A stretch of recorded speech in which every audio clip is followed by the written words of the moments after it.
Seigneur, ta parole est grande, elle demeure à jamais. Ta parole est infaillible, rien ne peut la supprimer. Bienvenue à vous, chers spectateurs, ainsi qu'à tous nos spectateurs dans le monde entier, dans un nouvel épisode de notre émission d'études quotidiennes Toute la Bible. Dans le dernier épisode, nous avons entamé le premier épisode de notre étude du livre des Proverbes, troisième livre poétique de l'Ancien Testament. C'était l'introduction dans laquelle nous avons appris que l'auteur était Salomon, que Salomon était sage et qu'il avait reçu sa sagesse du Seigneur. Le Seigneur lui avait donné la sagesse et c'est pourquoi il a écrit le livre des Proverbes, le livre de la sagesse. Il connaissait aussi les paroles des sages de l'Orient ancien, mais le Saint-Esprit a choisi ce qui devait être inclus et reconnu dans le livre de Dieu, la Bible. C'est pourquoi c'est Salomon le sage et Salomon qui connaît les paroles des sages qui a écrit le livre des Proverbes. Et nous avons appris que la sagesse était le Seigneur Jésus-Christ personnellement. Aujourd'hui, si Dieu le veut, nous allons étudier le premier chapitre du livre des Proverbes, plus précisément les versets 1 à 5. Permettez-moi tout d'abord d'accueillir nos invités, les serviteurs du Seigneur qui sont avec nous au studio. Le frère Amin Hilal, bienvenue. Merci beaucoup. Le docteur Fayez Fouad, bienvenue. Bienvenue aussi à nos invités, honorés de vous recevoir. Frère Amin, pourriez-vous nous donner une idée des sous-thèmes du livre des Proverbes et de l'harmonie qui existe entre ces sous-thèmes et de l'absence du hasard? Le livre des Proverbes est un livre complet, interconnecté dans toutes ses parties. Je peux dire qu'il traite de 3 sujets principaux. Premièrement, la relation de l'homme avec Dieu. Deuxièmement, la relation de l'homme avec lui-même. Troisièmement, la relation de l'homme avec les autres. Je vais donner un verset sur chaque partie. La relation de l'homme avec Dieu quand il dit par exemple « Confie-toi en l'Éternel de tout ton cœur et ne t'appuie pas sur ton intelligence ». Je dois vivre une vie de dépendance totale à l'égard de Dieu. Deuxièmement, la relation de l'homme avec lui-même. Il dit « Soyez diligents, ne soyez pas paresseux ». L'homme nonchalant ne rôtit pas son gibier, mais l'activité procure à l'homme des biens précieux. Troisièmement, la relation de l'homme avec les autres.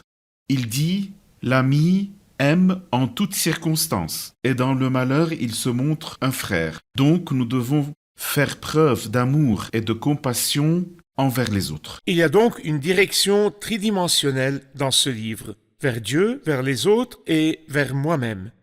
Docteur Fayez, pourriez-vous nous donner une idée de l'auteur, à savoir Salomon? Donnez-nous une idée de lui. Salomon est bien sûr le fils de David, qui était roi à l'âge de 18 ans. Au début de sa vie, Dieu lui a parlé dans un rêve et il lui a dit « Demande ce que tu veux ». Dans sa sagesse ou son intelligence, Salomon n'a pas demandé la mort de ses ennemis, les richesses ou l'honneur. Il a demandé la sagesse. Il a dit « Seigneur, j'ai besoin de sagesse. Tu m'as fait roi d'un grand peuple. » Qui est ton peuple. J'ai donc besoin de sagesse. Le Seigneur lui dit, puisque tu as demandé la sagesse et que tu n'as rien demandé d'autre, je te donnerai la sagesse de sorte qu'il n'y aura jamais un autre sage comme toi, ni avant ni après toi. Je te donnerai aussi ce que tu n'as pas demandé. Je te donnerai les richesses, l'honneur, la gloire, l'autorité et toutes les choses que Dieu lui a données. La sagesse n'était donc pas la sagesse de Salomon lui-même, mais la sagesse que Dieu lui a donnée. Que Dieu lui a donné. Que Dieu lui a donnée. C'est bien sûr lui qui a écrit le livre des Proverbes. Le premier verset du livre des Proverbes le confirme. Proverbe de Salomon, fils de David, roi d'Israël. Il en est l'auteur principal. Et si l'on veut être précis, nous dirons que l'auteur du livre des Proverbes est Salomon et d'autres encore, car nous avons du chapitre 22, verset 17, au chapitre 24, verset 34, les paroles des sages recueillies par Salomon et enregistré par le Saint-Esprit. Au chapitre 30, Agur, fils de Jaquet. Au chapitre 31, Parole du roi Lemuel, message par lequel sa mère l'a instruit. L'auteur principal est donc Salomon. Donc Salomon est l'auteur principal et il a aussi parlé de la sagesse. Donnez-nous une définition de la sagesse pour passer ensuite à l'étude des versets. J'aimerais dire que la sagesse n'est pas la connaissance. La connaissance est extrêmement importante, mais la connaissance consiste à stocker des informations ou à rassembler des faits. Et sa place est dans mon cerveau, dans ma pensée.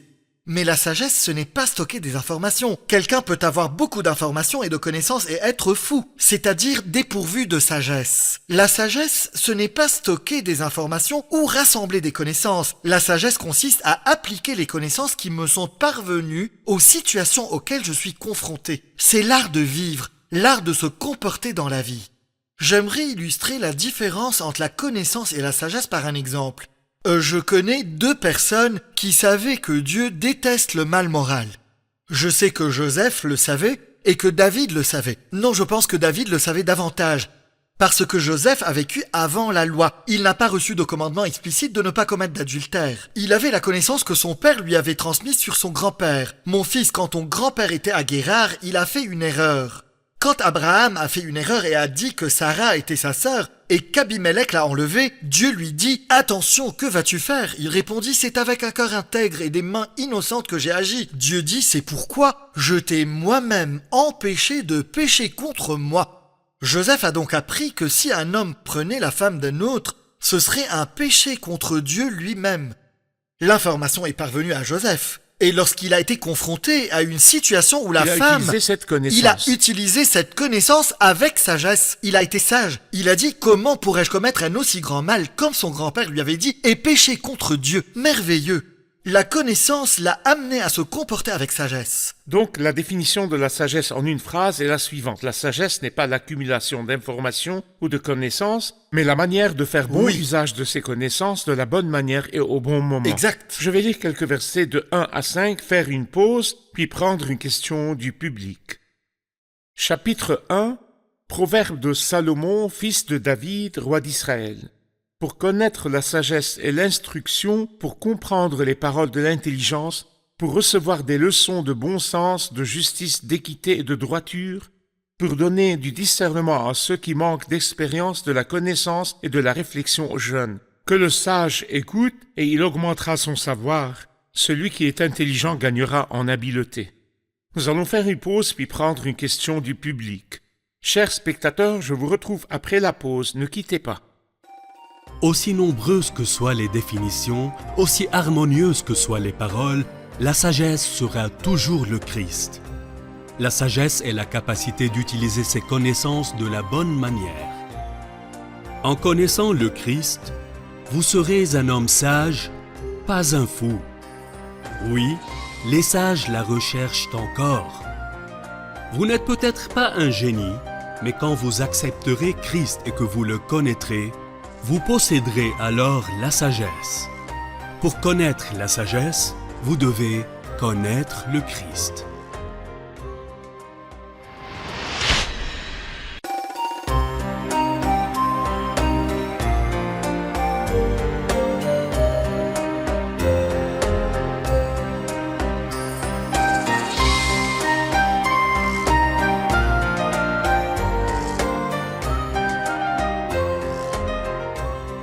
Nous revoici, chers spectateurs, pour prendre une question du public. J'ai une question. Le livre commence par « Paroles ou proverbes de Salomon », mais nous savons que d'autres ont écrit, comme Lemuel et Agur, fils de Jacquet. Ont-ils participé à la rédaction ou est-ce Salomon seul qui a écrit? Bien qu'il y ait les paroles d'Agur, fils de Jacquet, au chapitre 30, et les paroles du roi Lemuel, message par lequel sa mère l'a instruit au chapitre 31, le livre commence par Proverbe de Salomon. Pourquoi l'appelle-t-on Proverbe de Salomon? En fait, le livre s'appelle Proverbe de Salomon parce que Salomon en a écrit la plus grande partie. Nous avons déjà divisé le livre en 7 parties et appris qu'il contient les paroles des sages. Les paroles des sages ne comptent que 2 chapitres et demi.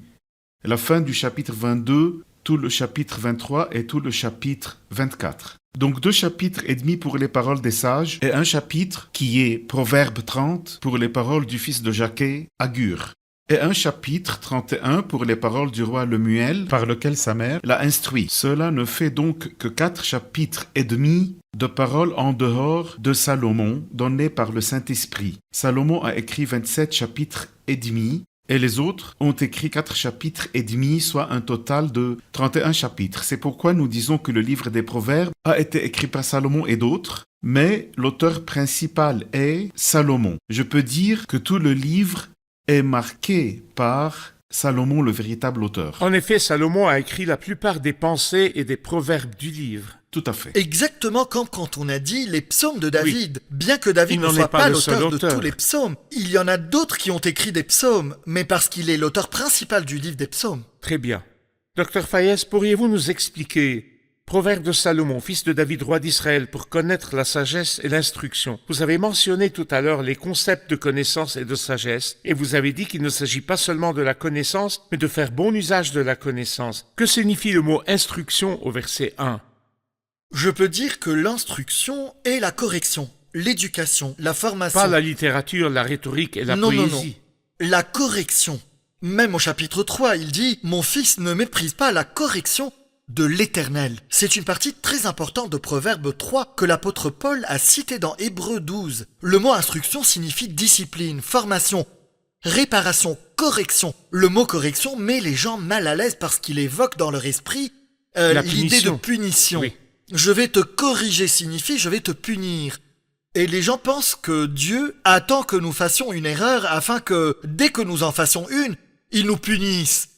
Et Dieu n'a pas... Quel est le grand concept de la correction? Le grand concept est Oui. l'éducation, la correction. Comme lorsque vous corrigez vos enfants, non pas quand ils font des erreurs, mais l'homme sage corrige ses enfants. Il les éduque et leur enseigne le droit chemin pour qu'ils ne fassent pas d'erreurs. L'école de Dieu utilise beaucoup de choses pour rendre l'homme conforme à l'image du Fils de Dieu. La partie de Proverbe 3 citée dans Hébreux 12 nous donne une idée complète de la correction. Par exemple, très brièvement, pourquoi sommes-nous corrigés? Pourquoi Dieu nous corrige-t-il? Parce que nous sommes ses enfants. Corrigez-vous vos enfants Les ou ceux enfants. des voisins? Vous corrigez vos enfants. Nous sommes corrigés parce Parfait. que nous sommes les enfants de Dieu. Mais quels sont les moyens de correction? Dans Hébreux 12, il dit l'encouragement, la parole de Dieu. La parole de Dieu est utilisée pour encourager, exhorter, réprimander, punir et parfois, la elle parole pique la de Dieu peut être conscience. difficile. Elle pique la conscience, elle Oui, me fait bien mal. sûr. Et les circonstances de la vie, les problèmes de la vie, parfois le Seigneur les permet dans sa sagesse pour nous donner cette formation. Et c'est ce que Dieu a fait, c'est ce qu'il a fait avec Jacob. Quel est le but de la correction donc? Pour notre bien, afin que nous participions à sa sainteté. Oui. Dieu ne nous corrige pas comme ça pour nous punir pour une erreur que nous avons commise. Non, il nous corrige pour notre bien afin que nous participions à sa sainteté. Et combien de temps dure la correction? Hébreux 12 dit que nos pères terrestres nous ont corrigés pour un peu de temps. Et dès que nous aurons grandi, ça y est, disent-ils, il a grandi.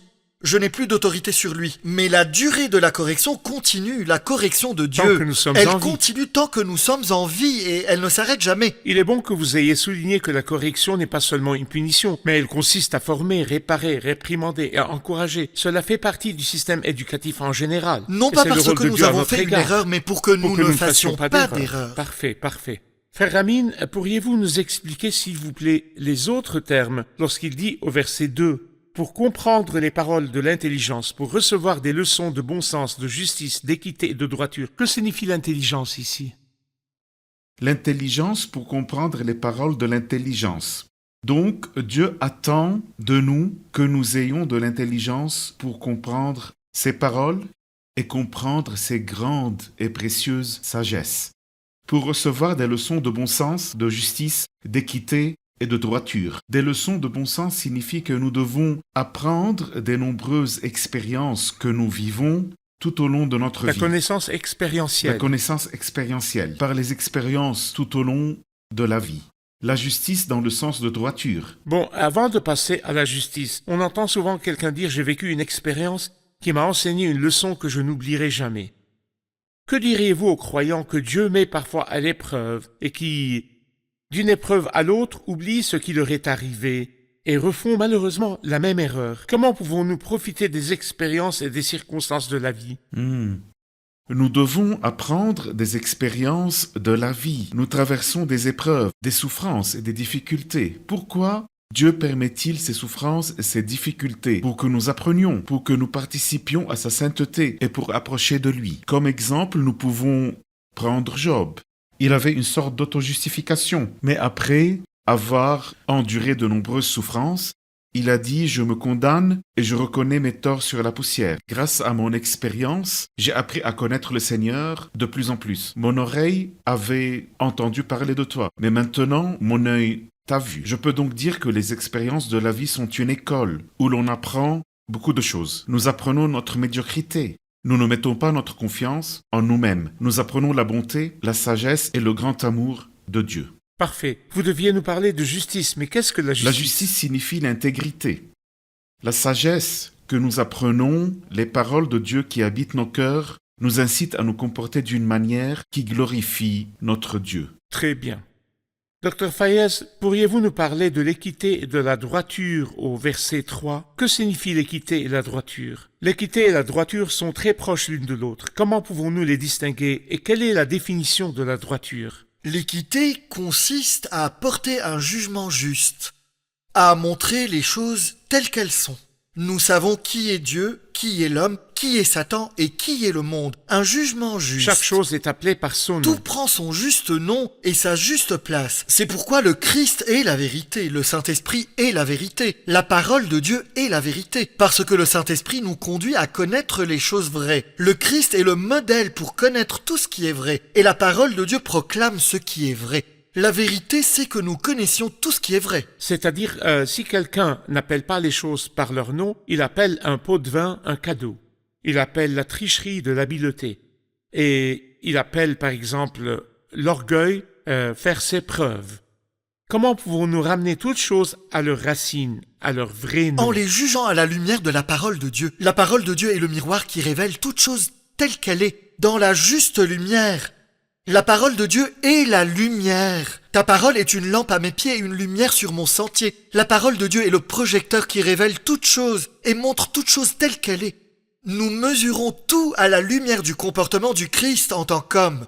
Le modèle parfait est la personne du Seigneur Jésus-Christ. Ceux qui étudient la parole de Dieu pour y voir le Christ peuvent porter un jugement juste sur toute chose et marcher conformément à la vérité révélée dans la parole de Dieu. Qu'est-ce que la droiture? La droiture consiste à marcher selon ce que nous avons appris et à se comporter selon la vérité qui nous est parvenue. En d'autres termes, il y a un mot courant que l'on entend très souvent, la transparence.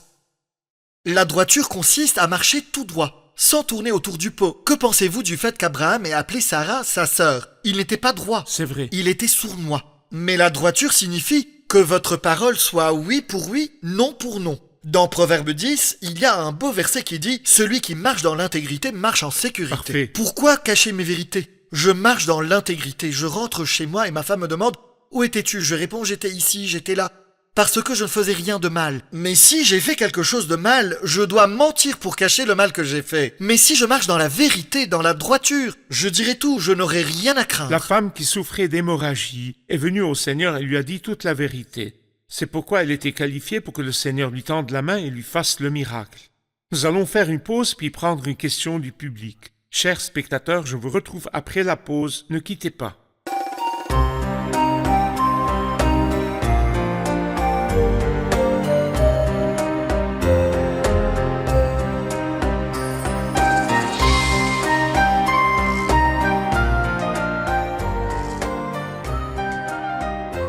Nous revoici, chers spectateurs, pour prendre une question de nos invités.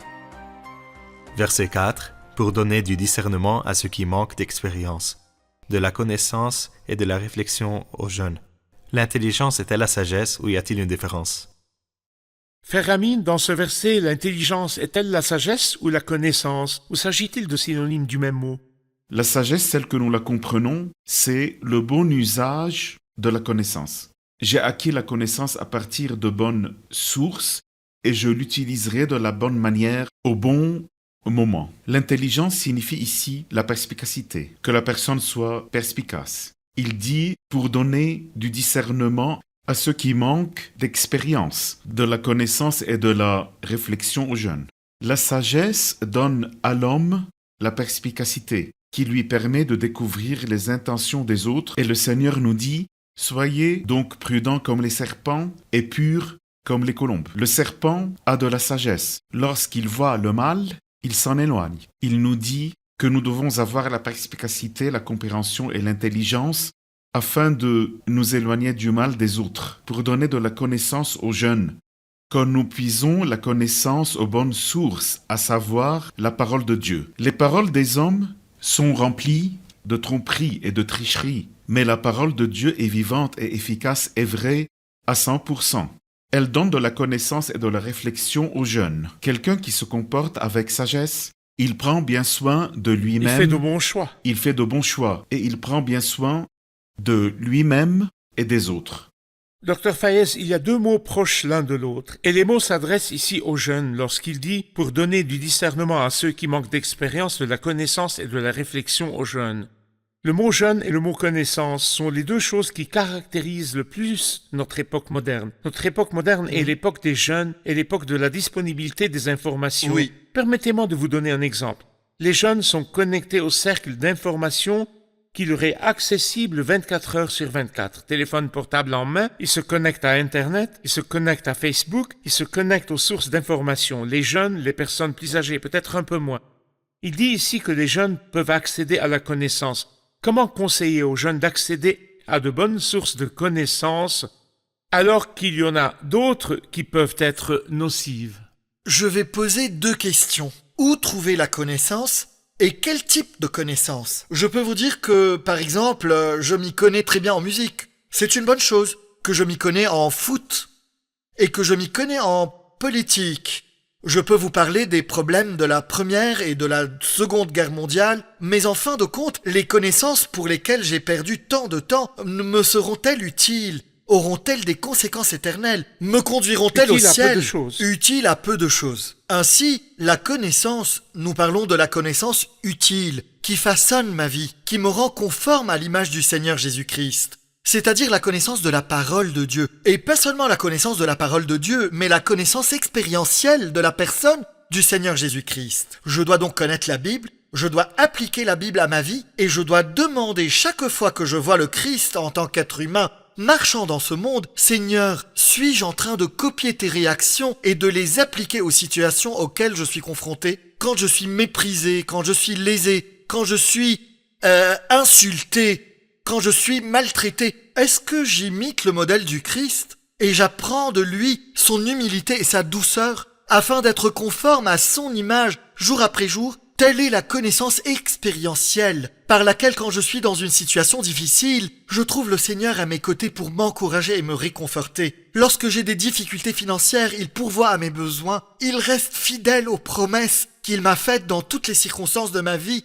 Il m'encourage et ne m'abandonne jamais. Une connaissance expérientielle qui vient de la parole de Dieu et de la communion avec le Seigneur Jésus-Christ. Les connaissances générales de ce monde sont bonnes et utiles à peu de choses, mais elles n'ont pas de conséquences éternelles. Elles n'ont pas de conséquences éternelles. Exactement. J'aimerais Oui. ajouter quelque chose sur le verset où il est dit « pour donner du discernement à ceux qui manquent d'expérience, de la connaissance et de la réflexion aux jeunes ».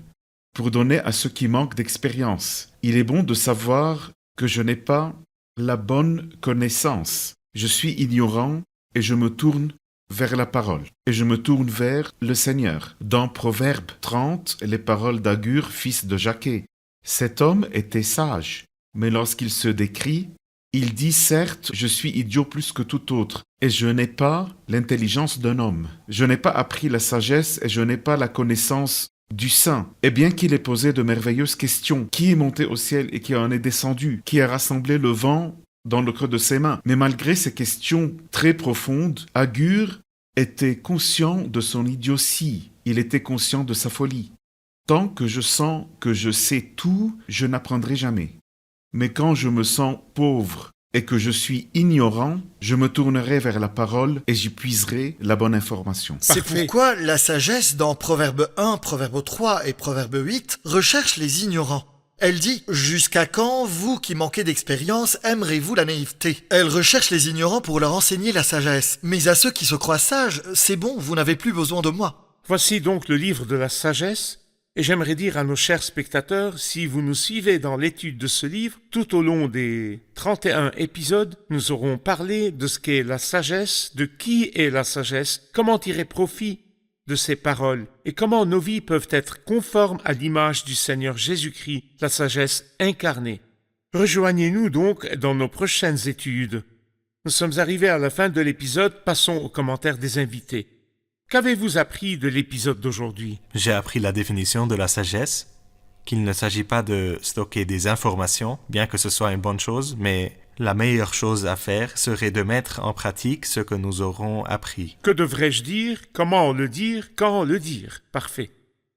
J'ai appris 2 choses. La première est le concept de la correction dont nous entendons parler. La correction est son sens plus large dont nous avons parlé.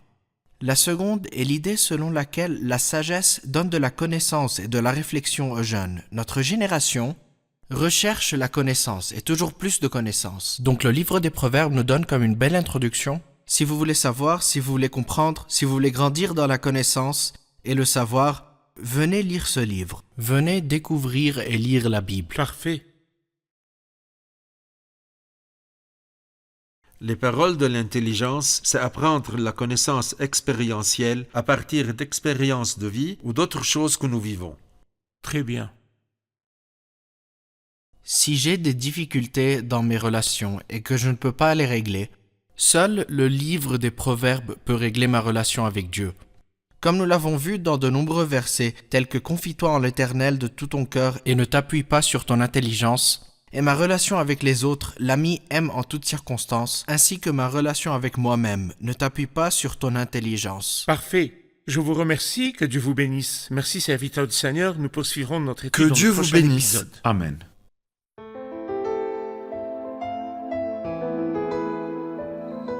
Seigneur, ta parole est grande, elle demeure à jamais. Ta parole est infaillible, rien ne peut la supprimer.